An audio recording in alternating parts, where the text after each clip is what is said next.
sastranya. Ia leka sendiri dengan buah penanya, bagai orang tenggelam dalam lautan menggulung. Tidak tahu tujuan, kemana mahu pergi.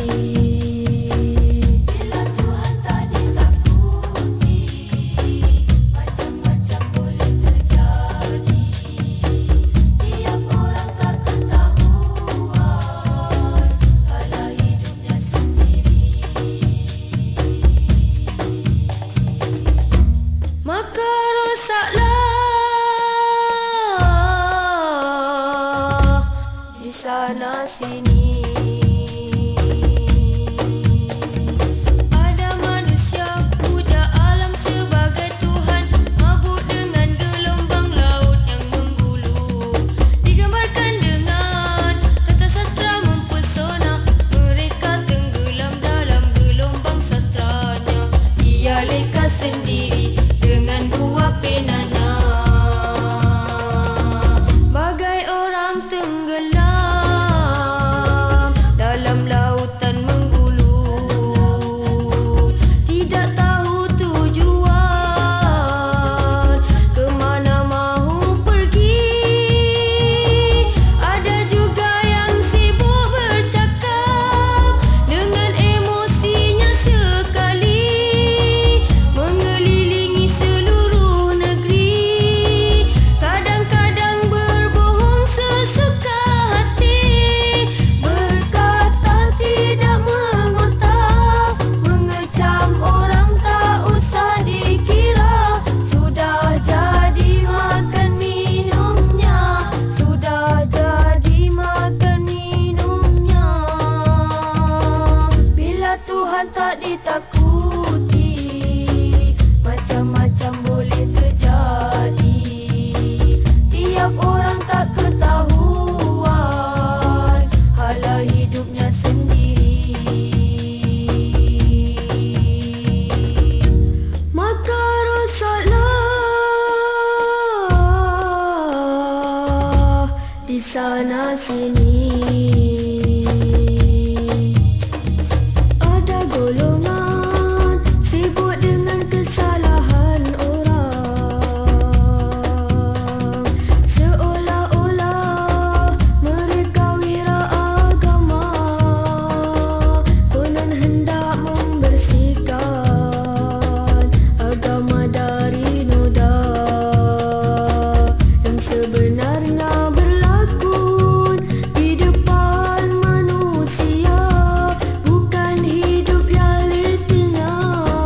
Bila Tuhan tak ditakuti, macam-macam boleh terjadi. Tiap orang tak ketahuan, halah hidupnya sendiri. Maka rosaklah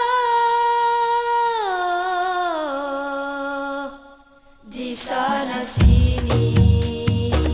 Mereka lupa diri sendiri, mereka sendiri buat dosa, membeli kereta dan rumah, terlibat dengan riba, anak-anak dan juga isteri, terdedah aurat setiap hari, perbualan setiap hari, tentang kenaikan gaji dan juga pangkat. Hidup sendiri nafsi-nafsi, kecuali ada urusan rasmi yang ada kaitan dengan gaji, yang ada kaitan dengan gaji. Bila Tuhan tak ditakuti, macam-macam boleh terjadi. Tiap orang tak ketahuan, halah hidupnya sendiri. Maka rosaklah di sana sini. Bakhilnya amat ketat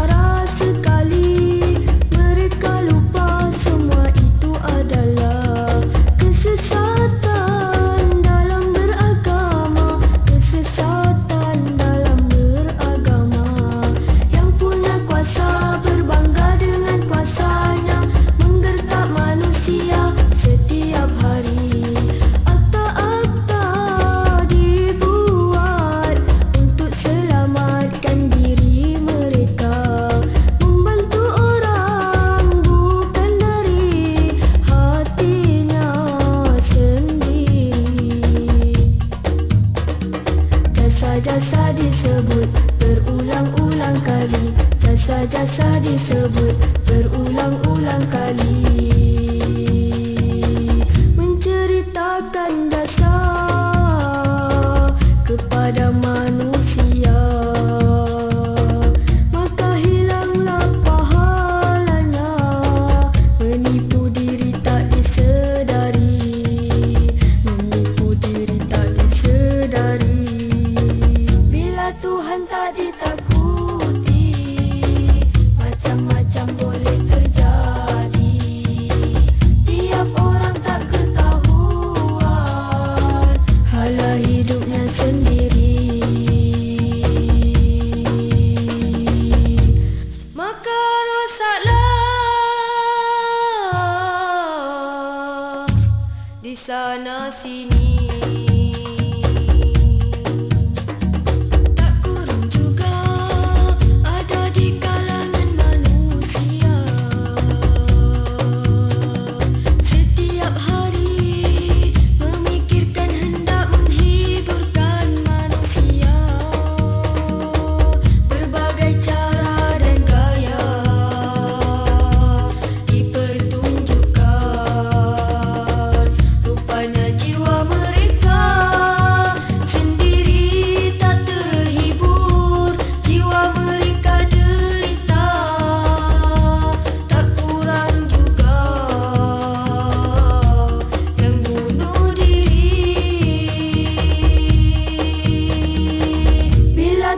Tak ditakuti, macam-macam boleh terjadi. Tiap orang tak ketahuan hala hidupnya sendiri, maka rosaklah di sana sini, di sana sini, di sana sini.